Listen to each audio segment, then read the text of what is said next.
Hi, welcome to the Daiku Podcast. I'm Gary Snow. Today I welcome Griffith Morgan and Chris Grace, who collectively make up the Fellowship of the Thing.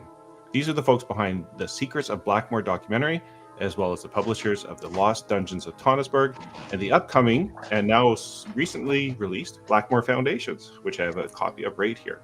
Griffith, welcome back. And Chris, thanks for joining us for the very first time. Thank you. You can call me Griff, actually. Griff is my first name. Yeah, it's reversible, okay. So it's that's confusing. Like you're when you're in trouble. Griffith is the name. Yeah, Griffith is when but Griff works. Well, we're going to talk about a lot of things, Blackmoor, and but as always, we kind of get into like how did you guys get started into the gaming? But I think we covered that with Griff last time. But let's talk about maybe your relationship and how you even started getting together to work on the documentary. It's Chris. Chris, that's a Chris jump in. Oop, I guess you got to go this. Yeah, you could do that, or okay, there we go. I got to figure it out now. It's like the Brady Bunch.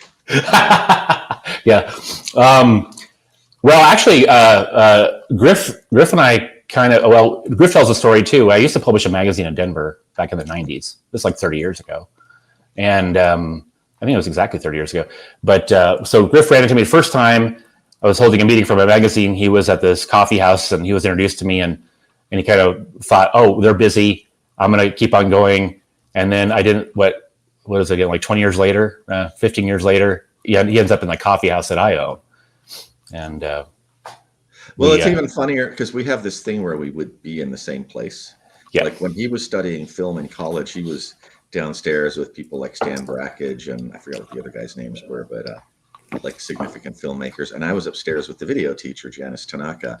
We didn't meet, So yeah, the video and film did not. Yeah, they hated each other then. Yeah, back then. Yeah, but I vaguely recall going into get some film gear when I took to take a Super 8 class, and it's entirely possible Chris was helping me at the counter. Yeah. I used to work at the counter. He was really kind of sneery and mean, and I think it had to be Chris. He was just kind of like, whatever, man. That was our attitude back then. Yeah. And then, and then the other story is just walking into a coffee shop that we both hung out at and just being introduced by one of the people that was working on his magazine and just sort of like, I don't want to bother you, I'll leave. And then not meeting till 10 years later, getting to be friends till at least 10 years later. Or maybe 20 years later. It's 20 years later. Yeah. Almost. Yeah. Just kind of weird. And where did the nugget of the documentary come from? How did you finally kind of get to that level where, hey, let's collaborate on this? Well, I was producing a feature film about the time, and Griff and I struck up a conversation, friendship, talking about I think I saw you playing your Empire game in my coffee house one night, and we started talking. But then discovered that Griff was a filmmaker and editor, and so invited him, asked him to edit this feature film. So we had worked on this film at that point. That film was done in 2012, 2011. And then Griff approached me. He told a story about how he got onto the subject matter, but he approached me about, hey, I have this interesting story that I found about the invention of Dungeons and Dragons. Do you want to do a documentary on it? And I'm like, okay. Sure. The thing to emphasize is that it's an accident. I was talking to Kevin McCall, and I would report back to Chris about it. I was like, oh yeah, I've been researching all this D&D stuff. It's really a trip, And then it was kind of like, well, why don't we just go up to the Twin Cities and do some interviews and see what happens? It wasn't like, I don't think that we even wanted, it was even like, let's do a documentary. It was like, let's see if we can.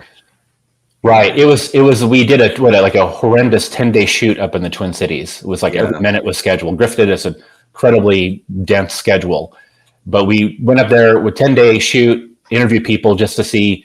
After we came back and the smoke cleared, we're like, well, do we have a story? Is there any kind of story here at all? So, and then we found out that there was, and so it led to another 50 days of shooting. Yeah. And the relationship that you started developing with the folks that were involved with the documentary, just talk to us maybe about that as far as the Arneson family and all the participants that were in the documentary, some of who have passed, I believe now. obviously. And so just how important was that as far as like the grounding on all the future work that you've ended up doing? I guess I could start that because getting in touch with, you have to understand the difference between like Arneson and Gygax. Like Arneson is very Minnesota nice and very humble. Gygax is like kind of big and bigger than life. You know, he's a very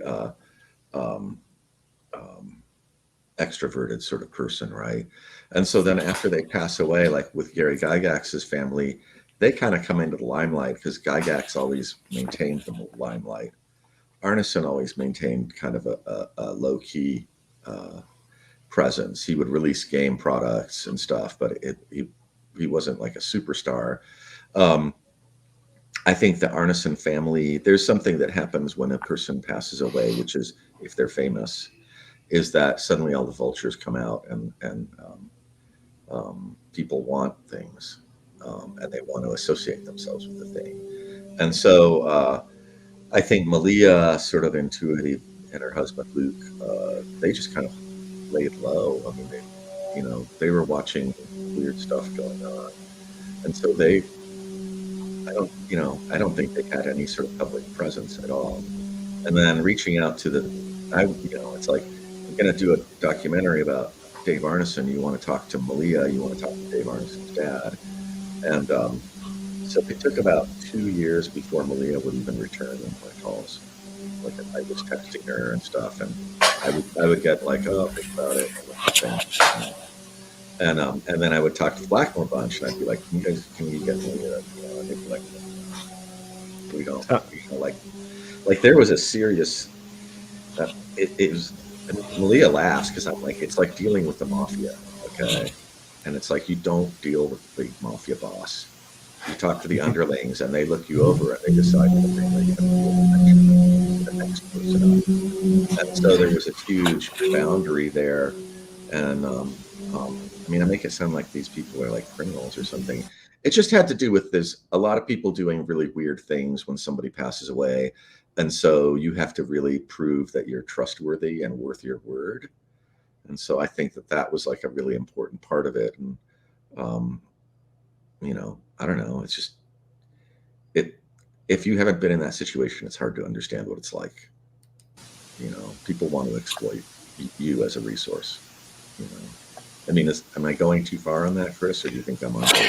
No, I think you're good. Yeah, that sounds reasonable. I think the thing about it is that I think so many people had approached this group about doing a documentary or various projects, and they were very skittish and skeptical and they didn't know us, who we were.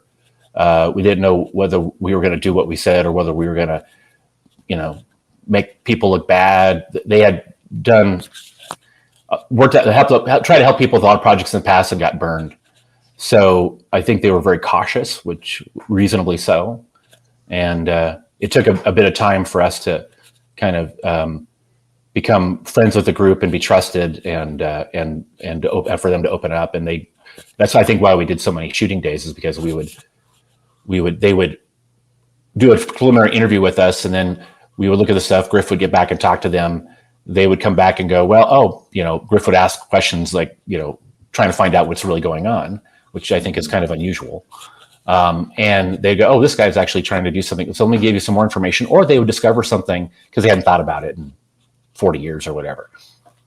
And so then they get back to us, and it just kind of grew from there. We have the fun story about David McGarry. And the first time we interviewed him, we did this interview with David McGarry. David McGarry was rightly skeptical too, and he wanted to kind of check us out as well. We did the shoot at some warehouse somewhere, office space. And when we got done, Griff and I were thinking like, well, what are we going to do? It's like, we're going to go, let's go find some whiskey somewhere and get some food. And Dave McGarry's like, you guys drink whiskey?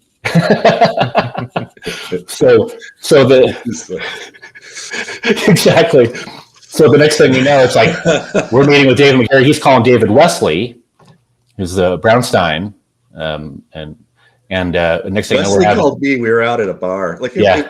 We did the interview as the Grain Belt Brewery, actually. which is the local brew. It's the old brewery that's no longer working anymore. But yeah, Wesley called me when we were out with McGarry, and he's like, "Hey, Griff, do you happen to know where David McGarry is?" And I'm like, he's right here. We're drinking scotch together. And all I hear is this, you are?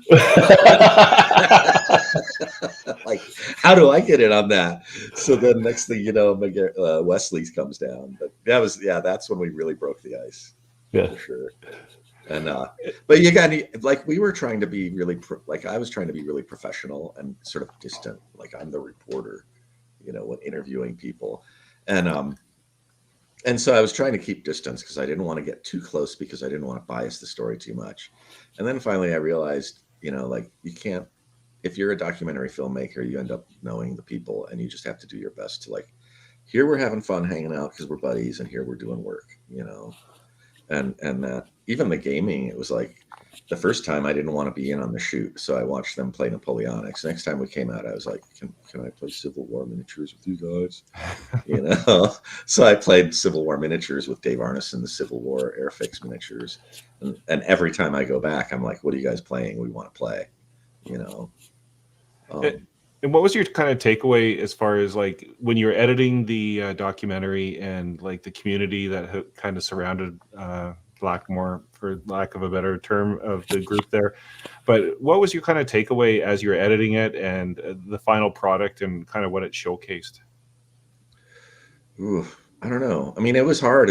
Chris, you can say what you thought of it, because we had 6.5 years of you going, do you have a movie yet? And me going, like, well, I got a draft, and it was a really crappy, like, it was just a cut. It wasn't even a draft. It was just a rough cut. It's a huge job. Griff did an amazing job editing it down. We had some 200 hours of footage, and the trying to figure out the story. I mean, it seems obvious now, after the fact, but putting everything together and trying to figure out what are these people telling us. That was the task. And I think the first draft you sent me was 7 hours long. Yeah. And I was like, and you're like, I don't know what I can do to make this shorter. And so that's when we decided to, like, Griff started writing some narration for it to start kind of bridge some areas.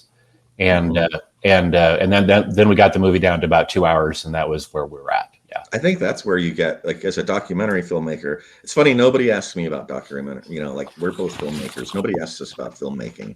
So it's great to be able to talk about filmmaking and what the process is.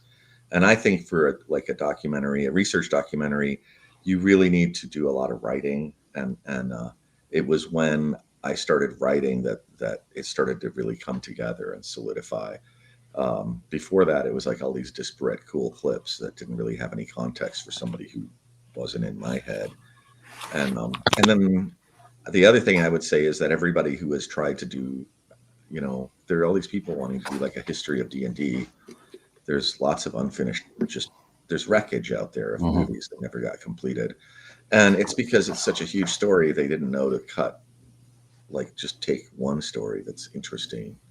The most successful probably was the movie that's just about the art of D&D. Like, they were like, we're just not going to talk about that, any other stuff. We're just going to show the art, and it's like, yeah, that's really smart, because that's just one subject, and you can drill down into that subject and you can show so much right there.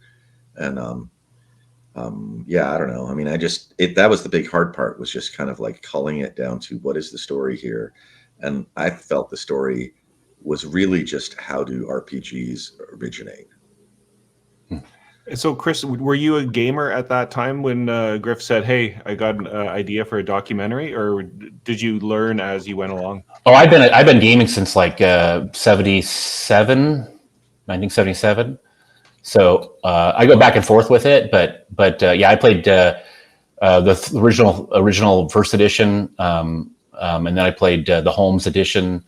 I was big on Gamma World and Traveler, and then played D&D, all the versions of D&D, like through up until recently. I'm like working on a campaign now with this stuff, and I got some of the books back here.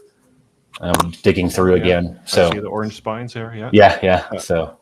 And so now, like, you have to ask both of you, since you both were like, obviously longtime gamers, and then now coming to the heart of like the creation of the game.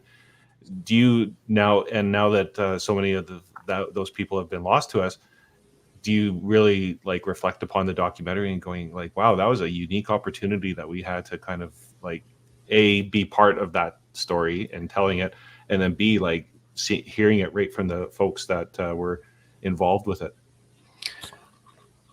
Yeah, I think it was definitely a blessing to be part of it. My only wish was that we started it like say 6-7 years earlier, that we could have caught more people. Yeah. And other people before, some people had medical issues that they couldn't express themselves, sadly, like they'd like to. But we did catch a lot of things, and now it's even sadder that some of the people that are in the documentary have passed away. But we got their voices, their stories told. It feels pretty good to be part of that. And then I couldn't help but see, or think, and I saw that when the 50th anniversary came out, and I think there was Robert Kuntz put out a statement talking about just the difference in the way he saw the TSR days versus the way Wizards of the Coast sees the TSR days. And when you think about that in the historical context of like the creation of the game and where we're at now, as far as, we don't need to get into like, stone throwing here and all that kind of stuff, but how different is the new approach compared to the old approach of games in today's world? You're talking play style. Oh, play style, and just even just like the attitude towards like how people work together and are like civil and that kind of thing. It seems like there can be a lot of animosity out there.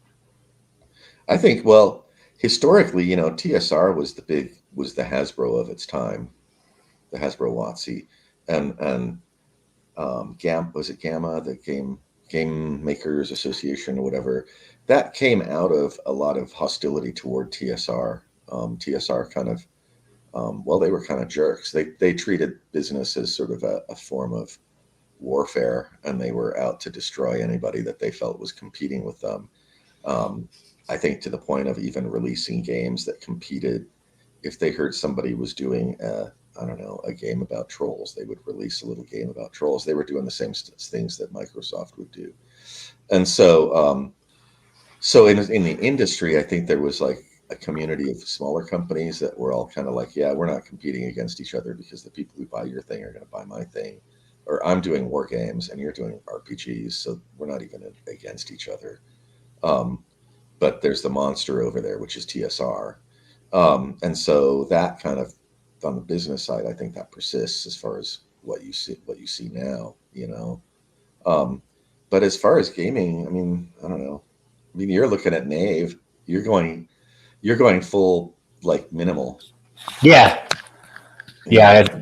Going back to kind of the old school Renaissance, as they call it, and kind of enjoying that style of play, because it's kind of what Griff does. Griff, when DMs, he does a really minimal style that's very, very, very much what they used back before D&D was published, and it's a lot of fun. I mean, if you look at our new book, and you read Dave Arneson's write-ups of what he's doing, he's using what Rob Kuntz calls the RPG game engine, and I call it the informal game, and it's there are hardly any rules, and most of it is just like, well, it seems reasonable that you can like, two of you can throw your shoulders against that door and open it, so the door opens, or something like that, and in a situation like that. So you don't need to use the rules kind of, there's a certain point where you get too many rules. Yeah. Restricts play. Yeah. It restricts like creativity and actually restricts options. I think too much, you get too many rules. They keep on trying to rule. For example, given that, there's a rule, there's a maybe some kind of a feat that allows, it's tripping. It allows you to trip your opponent. Well, then somebody who doesn't have that feat tries to trip their opponent. The DM might be thinking that, that's incredibly difficult, or the player might even think that it's not possible. When it's like, well, sure, you can maybe make an estimation on that and roll something and try it, you're not trained in it, but you can still make it happen. And I think when Rob Kuntz was talking about, I like to bring up Rob because I really like his ideas about game theory. But he was talking, he said you can't rule out reality. I mean, you can't create a rule to cover everything in reality. But like we were talking about the tripping thing, it's like, well, what if your opponent doesn't expect you to try to trip him? Shouldn't you get a +4 on your die roll? Well, how do we know that? Okay, we got to roll another die. Like, oh wait, what's your opponent's ability to think that somebody might surprise them? Okay, let's roll some dice for that stat. It gets ridiculous.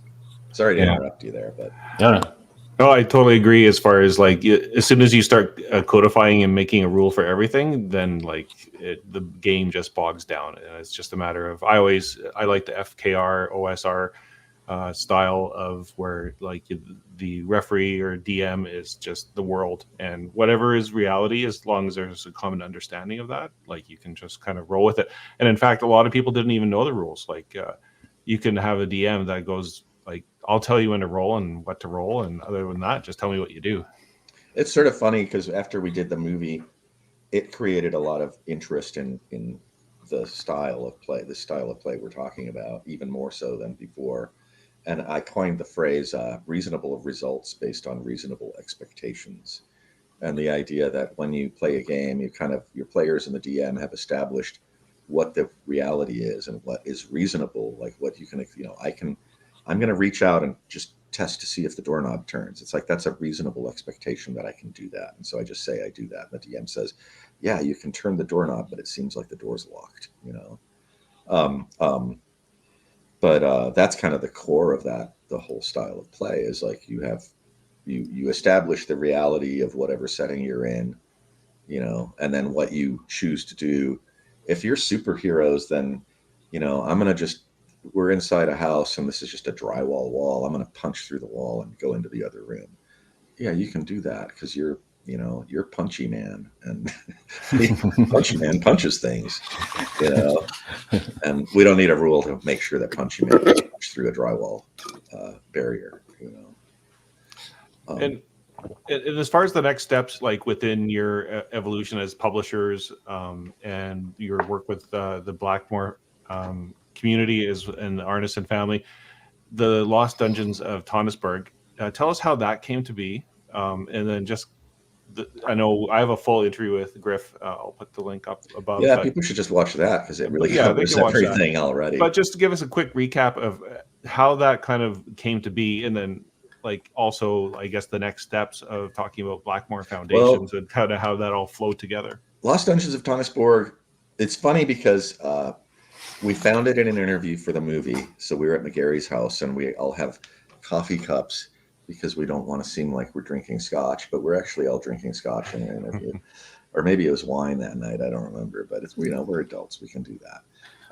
And McGarry had these maps and he showed them to us and we were like, what is this? It's not a Blackmoor map, but it looks like a Blackmoor map, mostly because of the way the doors are drawn. They're the pinball machine paddle looking doors.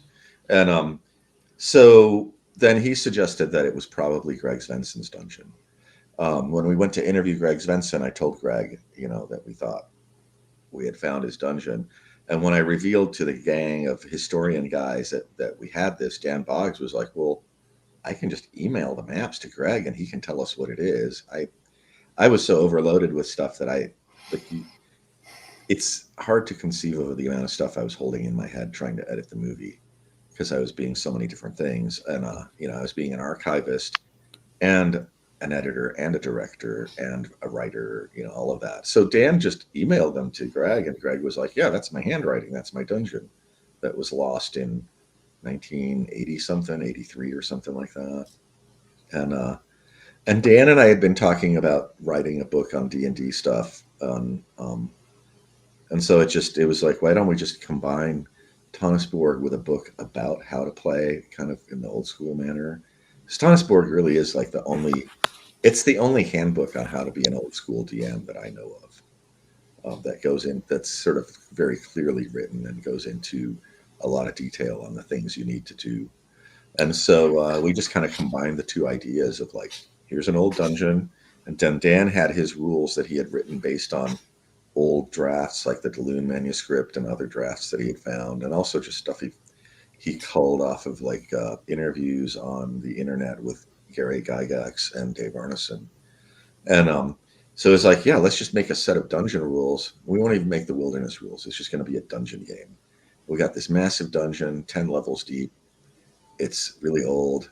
We got instructions on how to do that, and we got rules like, here is your book that has everything you need to play D&D, probably for a year with a group of adventurers, you know. But that's, I don't know, that's a long answer still. You know? But how did, okay, so you do that and it's successfully published, and I think a lot of people enjoyed that. I enjoyed learning about it myself. And then you get to this next phase. Did you know this was already in the wings, like when you were doing Tonisborg? That came about pretty quickly. That Blackmoor Foundations did. That was last year, the first Arnicon. Yeah. Ken Fletcher handed us a bunch of stuff and said, "I've had this sitting around for a while. You guys might find it interesting." Yeah, it was like an envelope with, I think, 200 sheets of paper in it. Yeah. And he's like, "Oh yeah, this is some stuff Dave gave me back in the 80s, you know."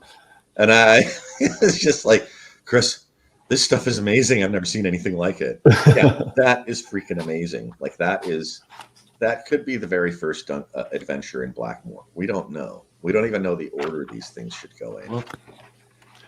I should note this is a preview copy, so there's some blank pages in here, but it's very cool to just like, and it reminds me of like, you know, as a kid discovering your earliest dungeons in like an old shoebox or something like that, and going, oh, yeah, and it brings back such memories of all the little DM notes that you would have made, or little maps or scribbles that you would have made. But I mean, obviously, a lot of thought and effort and energy kind of into these books. Yeah.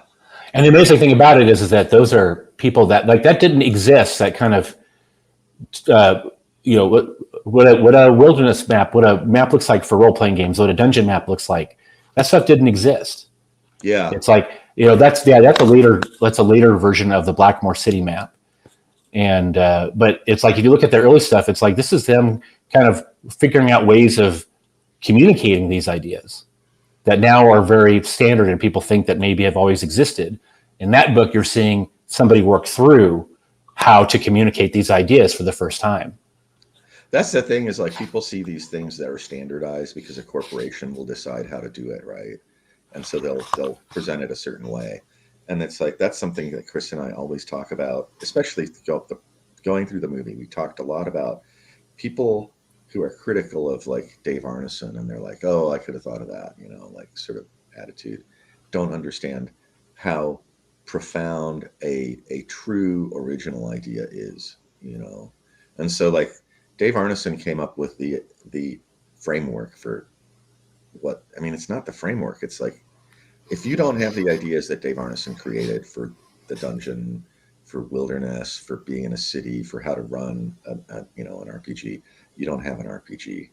And you know this because, and like as soon as D&D is published, you get these clone games. The rules are completely different, right? But they're using all the fundamental core concepts that Dave Arneson created for running Blackmoor. And yeah, I don't know. I mean, it's just amazing to me. Like when you're talking there, Chris, about the map, I hadn't thought of that.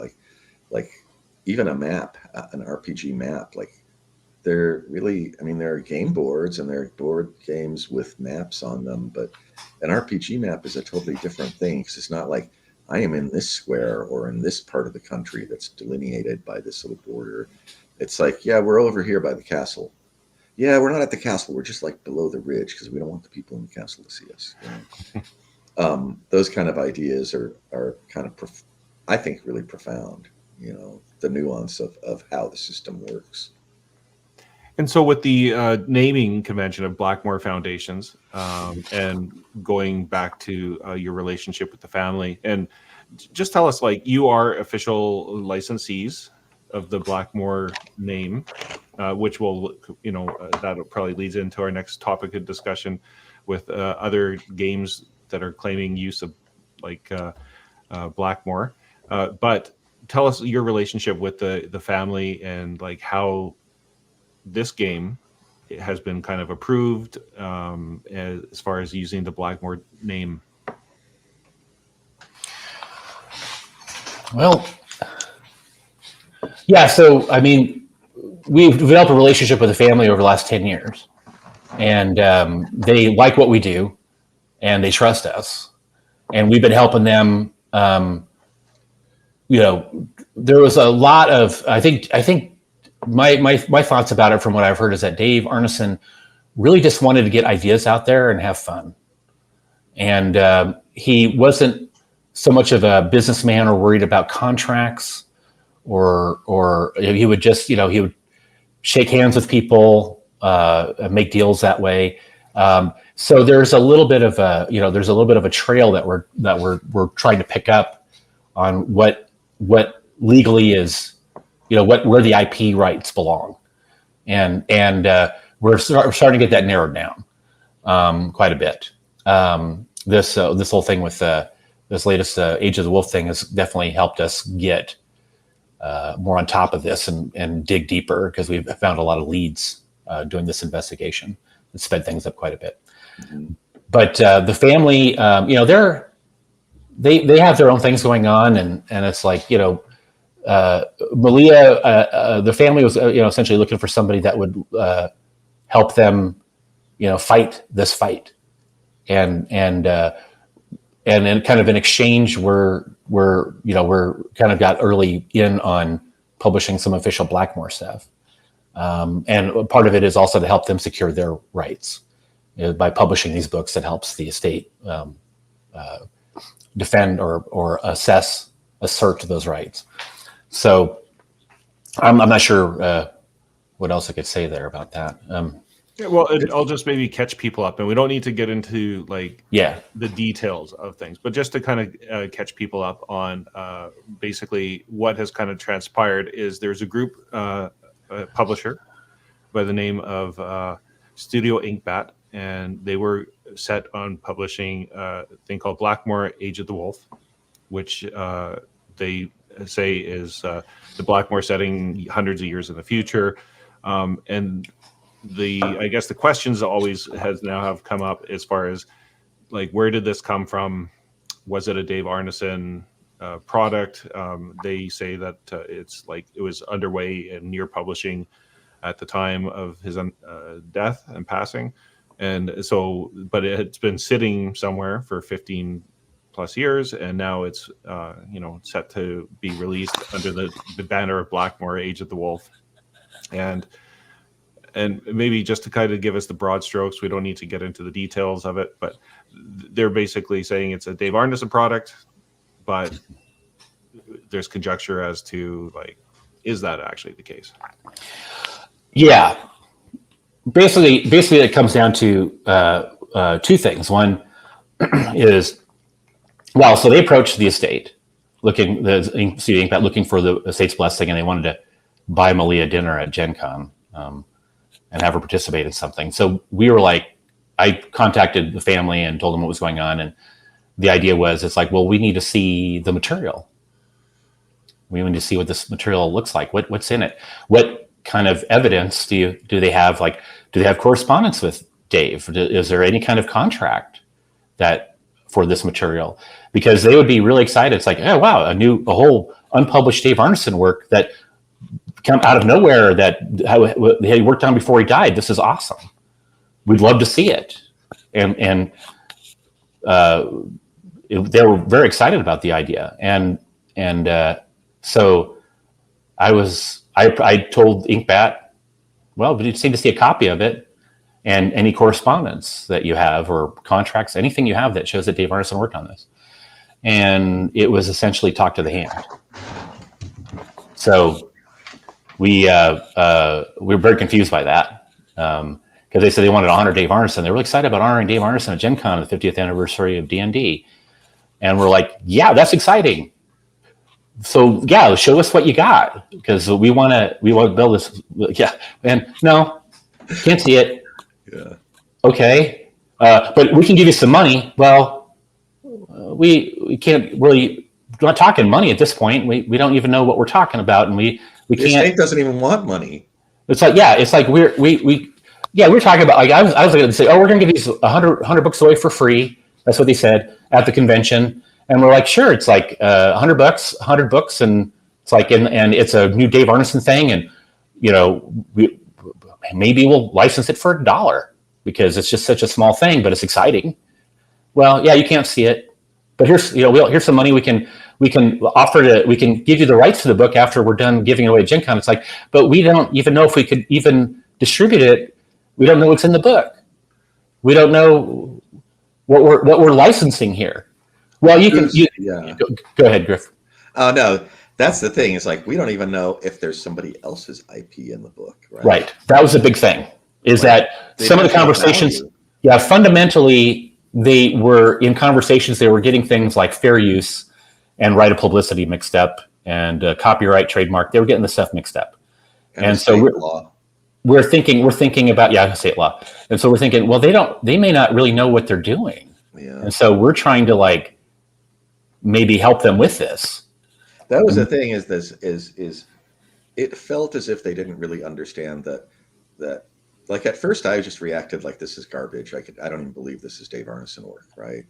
And I talked to Havard, and there was like an article online, and but it was like, yeah, show me some way that we can ascertain that this is Dave Arneson work. I am probably like one of 5 people that can claim to be like world authorities on what Dave Arneson does. I would be one of the people to talk to, and I would talk to the other 4 people. I lost my train of thought of where I was going with that, but I think it's really important to like ascertain the patrimony of the work and where it comes from. And I don't know that. Yeah, nothing. I lost. We got nothing. But but there's nothing there. But the point is that we would have, Chris and I would have meetings, and then we'd also have meetings with we call it the estate.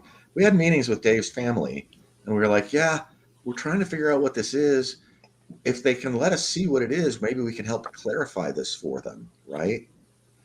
And so really, the meetings we had internally were all about like, if we can clarify this, it would be awesome if there was another Dave Arneson product out there that people have been clamoring for new stuff. And here's this thing that supposedly has been out there for 10 years, right? Or 20 years. And so, it was just a strange situation. Did they ever end up releasing any of the copies at Gen Con? Yes, they did. See, we were trying to prevent them from doing that because it would be a mess. It would cause them problems, causes us problems, causes the estate, as us being the estate. And we were trying to like, hey, we really want you to not do this, and we'd really like to review the contents. And they went ahead and did it anyway. And they were appeared to be shadow selling the book, so they weren't giving away 100 copies for free. They were charging $48 a head for their event at Gen Con and getting away a free book. And so that's, so now the damage has been done. I would say if you want to know the details, you can look up there was a statement that came from, out of this whole process, we found out that Code Monkey was the actual owner of the property, and that this had been done under the auspices of like contract work for Code Monkey. So they actually owned it, and they had a really good relationship with Dave Arneson. And the people involved in this project now are essentially some of them were working for Code Monkey at the time. Yeah. Back in 2009 or 2008. But the statement from Code Monkey, I think it's on our social media. You can find it. It's on all their social media and their website and everything too. Yeah. Yeah, you can look it up, and that really clarifies. I think if you go to the source, the primary source, and go like, oh, okay, this was this thing that was happening here. This is what was going on, and then this thing reappears, and it's sort of odd how it reappears. It seems there's a disconnect going on. And then the other thing is that there is the ArnesonEstate.com. Is that what it is? ArnesonEstate.com has the press release, and that's basically like the culmination of 4 months of going like, there's these people with this game, and we don't know what it is, and like some people have read that and thought that it was like some sort of legal thing. Like they try to read it as like a legal statement of like, well, it seems like very informal. And it's like, no, it's a press release. It's like, this is what we're seeing. This is what we think. this is how we would like things to turn out, you know? And so you can read that and you can make up your own mind of what you think of what's going on. The sad part of it all is that there were a lot of efforts to just resume dialogue, but you know, and I think that in that dialogue, like if you've ever done business and talked to a lawyer, right? Even your own lawyer, your lawyer is going to have a certain tone of voice, and it's just going to be very business-like, and it's going to be like, okay, this thing fits in that box, and this thing, yeah, but I want to put it over here. No, these things fit in this box. This is how it works. Okay, you know, and so it can seem like, you know, somebody's being mean to you, and it's like, no. We have to fulfill these very specific requirements, you know. I mean, it's kind of hilarious because gamers are so weird about rules. Like, you're breaking the rules. The rule says here, you got to do it this way, you know. But then when they start doing other stuff, they forget that there are rules. And there are very specific rules to how you operate in business. And when you have meetings about these things, you lay out what the rules are, or you play according to standardized rules that everybody who is in business works by. And so, yeah, I don't know. It's just, it's sort of sad that it's just that what has happened. We literally thought the first time they contacted us, it was like, this is really cool. This is going to be exciting. And keep on getting phone calls. I'm sorry.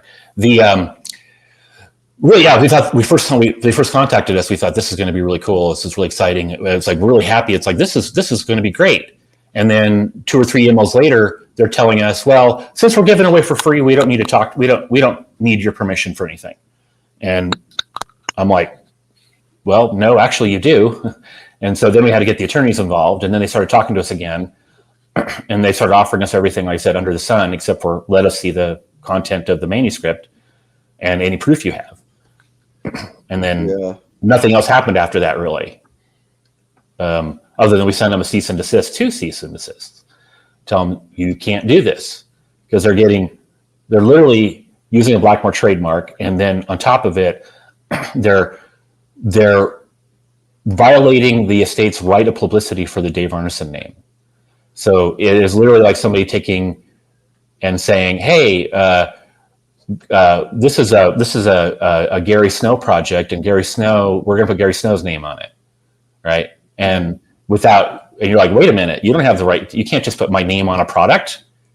You can't put my father's name on a product. You can't put my, my grandpa's name on a product. It's like, you can't do that, right? It's like, you got to have some kind of an agreement or proof or something." And they offered none of this, and they had no agreement. I just had somebody, we have a lot of artifacts in our collection. And so people know that we have these artifacts because we show them in the movie, and we show them in books or on our website, little snippets. We excerpt things because that way it doesn't violate. It's like, for research purposes, it's free. It's fair use to excerpt and talk about the thing. To publish the whole thing in its entirety, that's publishing. That's not fair use. Okay. And so I've recently had somebody contact me, and they contacted with, it happens a lot. Like, people contact me. They're like, I want a copy of this. I know you have it. Give it to me now. I'm like, I can't give it to you. It's not mine. And then they're like, well, I'll give you $50. Just scan it and I'll give you $50. It's like, do you realize where I end up if I take money for something I don't own and essentially publish it to an individual? And so, like, we're in this world of, like, people don't understand these fair use is really different from publishing. And I don't know. I'm just astounded at the fact that people don't understand how to follow the rules. Right. Fair use would be like, you can, they fundamentally didn't understand what fair use was. They were saying that you can't control the every mention of somebody's name. And it's like, true. Fair use would be like, oh, here's an article about Dave Arneson doing this. And so they talk about Dave Arneson doing this, or here's something Dave Arneson might have done, and it's in a, publication or a blog somewhere. Yeah, that's fair use. But saying Dave Arneson, this is a Dave Arneson branded product, Dave Arneson, that's a different. You're assigning it to, that's right of publicity, and they can't do that. that was the big difference, is that there are 2 layers, kind of 3 layers. Okay, you got the Dave Arneson name, that's right of publicity. Then you've got a product which supposedly originates with Dave Arneson, so then you've got a copyright issue is the next layer, right? Then you also have a content issue, which is like, you're publishing something using Dave Arneson's name, using a name, a trademark that Blackmoor trademark, yeah. Blackmoor trademark. Actually, there's kind of 4 things. It's like the name, the trademark, which is an owned thing. Like you don't, you're not going to put McDonald's on your shoes that you made in your garage, right? Because McDonald's is going to hunt you down like a dog. And then you've got the content, and then there's also the like, is the content, the patrimony of the content, and then the 4th stage is what is in that content, because I don't think the Arneson estate wants like chainmail bikini girls of Blackmoor being in the catalog of games that Dave Arneson wrote. That's not going to, like you approach them with something weird like that, they're going to say like, no, that's not what we want. RPGs, Well, or they want to look at 70s, it. But not. Yeah, right. Maybe in the 70s. that might sell, actually. You never know. Yeah. CBGB. Yeah. CBGB. But what we have available, which I'll put the link so people can purchase Blackmoor Foundations, and is Tonisborg still for sale? Yeah. I know you were only going to do print copies at one point. Did you ever do a digital of that? No. So that's only print, but you can still get Tonisborg. We have bonus stuff. Like if you need assets out of the book, I mean, the book is $30, right? That one, the paperback. Yeah. Or not that one, the other one. Where is it? Tonisborg paperback, yeah. Tonisborg paperback, which has got 1 million copies normally lying around next to me, but today I don't. But it's not that expensive. You get everything you want. But then people requested assets. They were like, well, I need the maps, because that way I can scratch them up and whatever. Or I need the maps for the VTT. The character sheet. I want to just be able to print out the character sheet. There's a character sheet. There's a 5e conversion if you want to play it with 5e. That even includes like sort of, what do they call it? 5e. It's like OSR. There's a 5e OSR community where they play 5e with less rules. 5SR, I think. 5SR, yeah. So there's that. There's a 5SR version. What else do we have up there, Chris? You have unmarked maps for VTTs. You've got also like essentially the kind of the player's handbook. There we go. Yeah, which is out of Boggs' 0 edition gaming dungeoneering rules, so that they could roll up characters without having to pass around the book a million, to wait for people to pass around the book. So there's that kind of stuff up there. People see the dungeon, right? But the book. Yeah, but the main exactly. But the main content is we're not really into doing PDFs or digital versions of our books at this time. Yeah. That's coming from a filmmaking background where I've been burned too many times with digital stuff. So we're feeling like that we don't charge too much for material. Material is really good. Tonisborg book is a really unique book. Yeah, because it has nothing else like it. It has history. It has dungeon master tips and play tips. It has a full set of rules. Or it works with any kind of OSR thing. It works with 5e. And it has like this massive dungeon. So it's a lot of work went into that. There's a lot of great material. There's a lot of stuff, literally straight from the creators' mouths about how they would play D&D. And like this is like from the people who created the game, and that whole culture. And this is how they did things. And I don't think there's a book like it out there right now. And then finally, before we head off, you have some exciting event happening on October the 4th through 6th, Arnicon 2. Yeah. Tell us about that. Yeah. That is basically if you want to play. So it's in Minneapolis. It's a really nice hotel in Minneapolis, and it is if you want to play games with, like David Wesley, he's doing Brownstein. Now Brownstein is like we've called probably the earliest RPG. Essentially invented the concept of the RPG. A lot of people could argue that. So you get to play this first RPG that was played like their show. Yeah, exactly. 1968. That he's still refereeing it. You can play with him. It's a different format. It's very fun.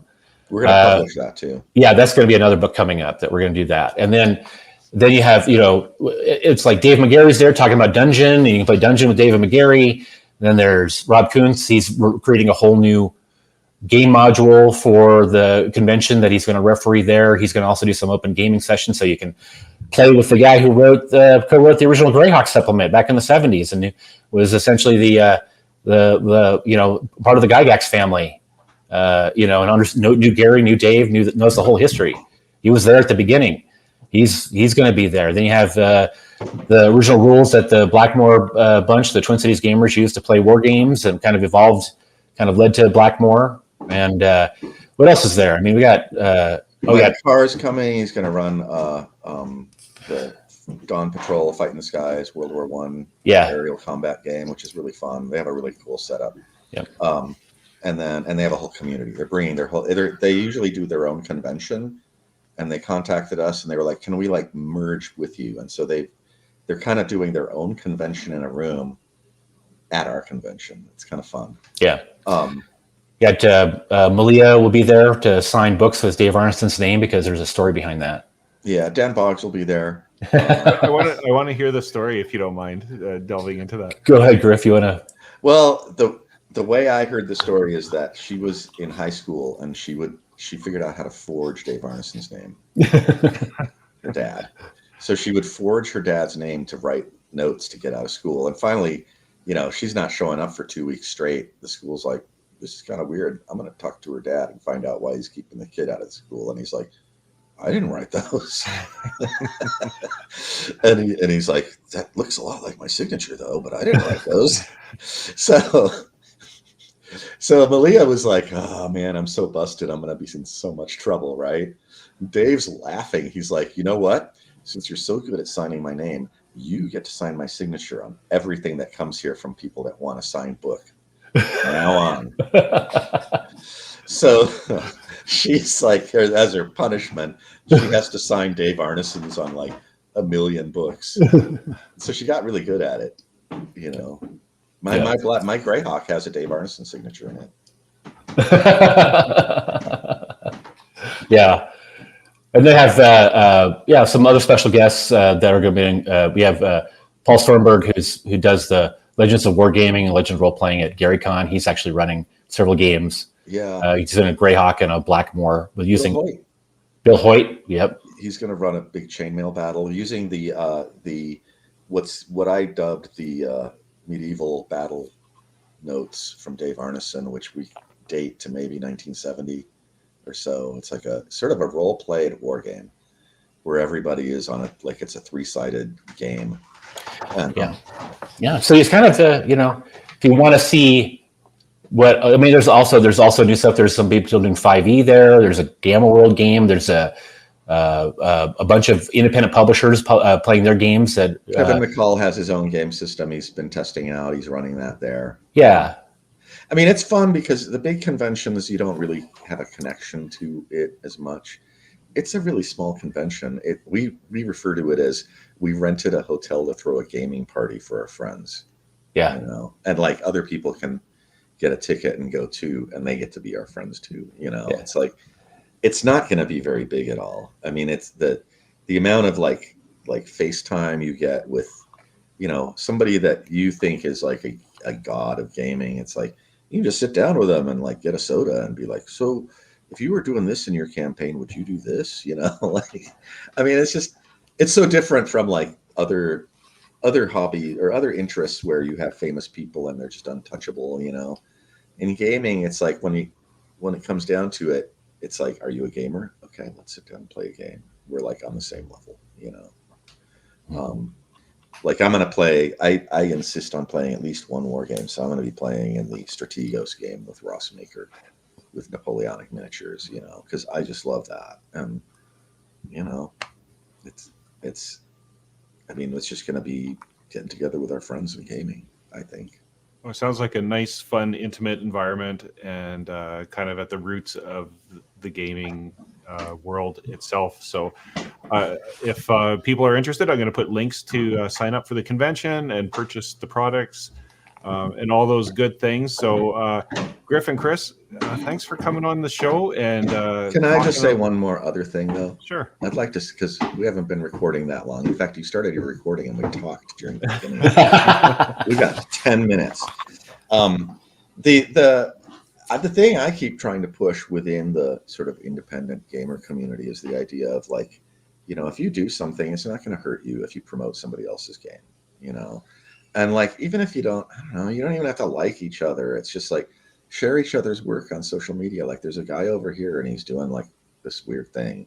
Go check it out, you know, or you see something come up in your social media. It's like, it's not something I'm interested in, but I got 50 friends that are into gaming. Maybe 2 of them would like this. I'll repost it to my social media. The big problem for the independents who do good work is just being able to advertise and get the kind of sales that they really deserve. And so a lot of people, you know, like I'm a gamer and they go out, they'll watch like this show on YouTube, right? Well, liking it on YouTube where it is doesn't really help the creator. And I'm not talking about me, I'm talking about everybody that's a creator. If you take that link from YouTube and you put it on your social media, or you email it to a friend, you say, dude, you know, or dudette, either one. You know, I found this really cool thing. You got to check it out. You know, that's really like really important. We used to have, before the internet, we had fanzines, and that was how gamers talked to each other, was fanzines and writing letters and seeing each other face to face gaming. And so, you know, and it's funny because I just found my copy of Whispering Vault. My friend Tracy, back when that came out, he liked the game so much he bought another copy. I think it cost $10, but he was like, you got to see this game here. I got you a copy. I was like, okay. And then I read it and I was like, we got to play this, you know? I just think that people need to really realize that the social media thing, you have to make a little bit more effort. If you want to say that you support the independent gamers, you need to like just make that one click difference of cutting and pasting the thing to your wall or to a friend or something. Because otherwise, you know, most of the people doing independent work are just going to disappear.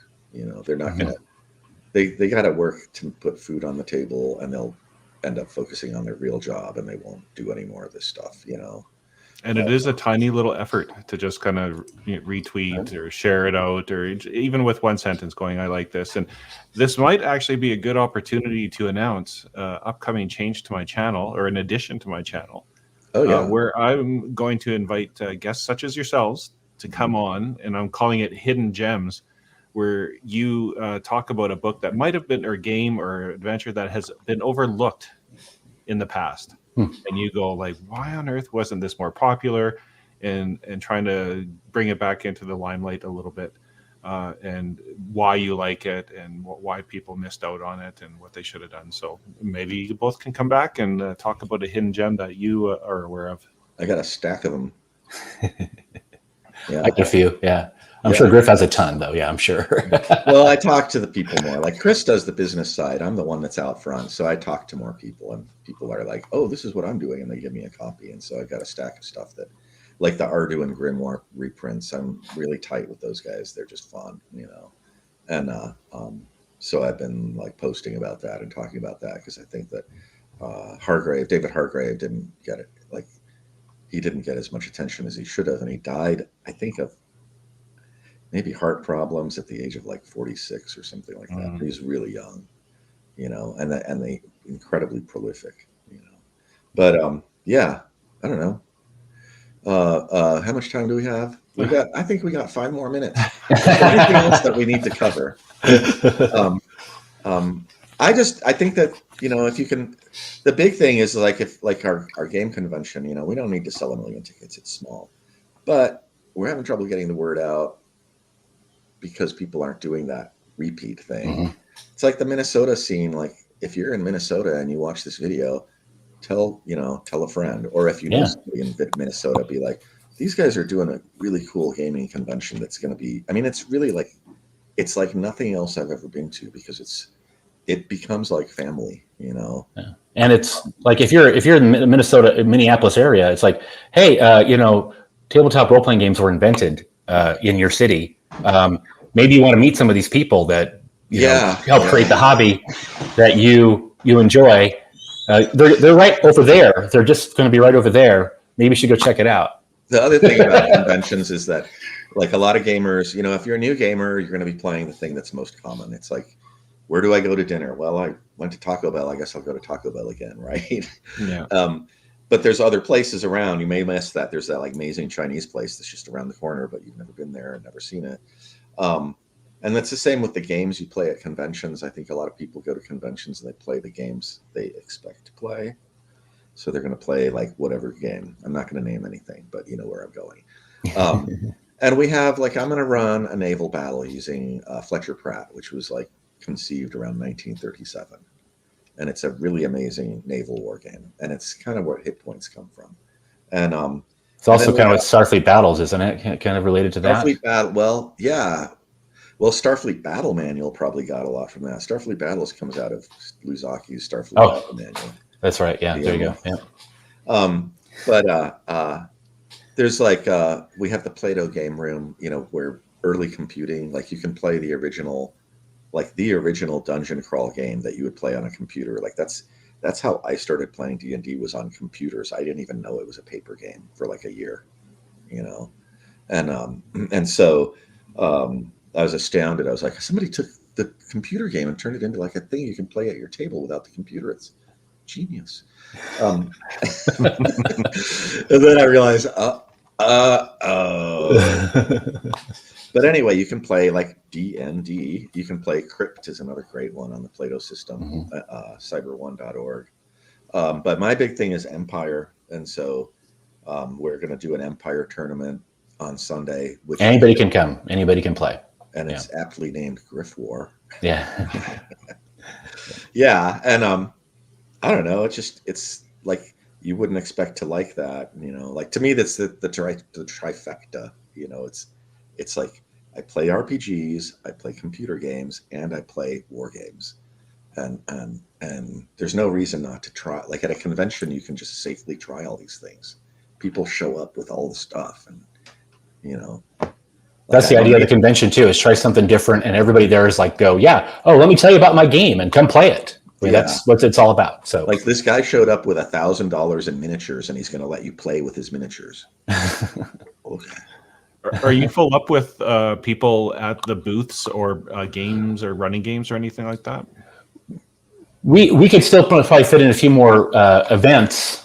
But the existing events, we have a lot of them, and they're not all filled up yet. Some of them are filling up as we speak, but there's a lot of room in there still.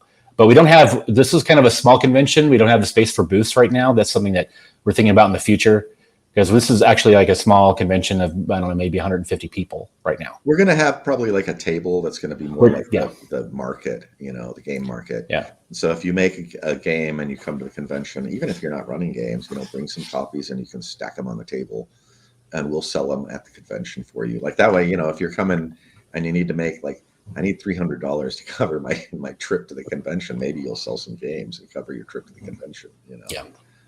It's like, we're not monetizing it heavily. Other conventions, you know, it's like they just start, you know. Yeah. Convention yoga pants. The convention yoga pants. And tennis shoes. Yeah. Sneakers, like the $200 sneakers that have the branding of the thing. And we're not going to do that, but you can support us by buying a t-shirt. Can people who aren't going get a t-shirt, Chris? Not yet. After the convention, we'll make the t-shirts available. And so that's another way to just sort of say like, hey, I really like what you guys are doing, and I love the t-shirt design. I'll buy a t-shirt and help you out, you know. And you have a discounted hotel. When does that cut off for when that discount? You can check. You just have to hit the link, because it could end at any time. Once they reach capacity, it could be over with. So yeah, you just go to the website and there's a link to the hotel, and you can get a discounted rate for the hotel. Yeah. And it could end at any time because they had a limited number of rooms. Yeah. Okay, so everybody out there, act soon, and then you can go there. And I'm assuming you're going to have Blackmoor Foundations and Tonisborg for sale there. So if you want to get an autograph, and Rob Kuntz's module, we didn't even talk about the new Blackmoor module. We did. Okay. Yeah, we did. Okay, it's the first official Blackmoor module, really. Into the Wild Blue Yonder. And are you publishing it, or is that okay? Let's we got time. If you have time, talk to us about the module. I know we touched on it briefly, but let's go into more of the details of that. I don't know if we want to give away too much before the convention and spoil Rob's surprise. It's an adventure into the Dark Realms. Yeah.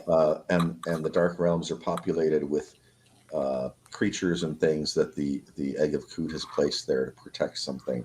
And so you go into this, it's sort of like going into the the underworld in terms of like traditional underworlds where it's the land of the dead, and your job as the players is to go locate the Wizard of the Wood and Marfelt the Barbarian, and like literally bring them, like speak to the dead and bring them back to life, because they have information that will help stop the Egg of Kut from completing its nefarious scheme.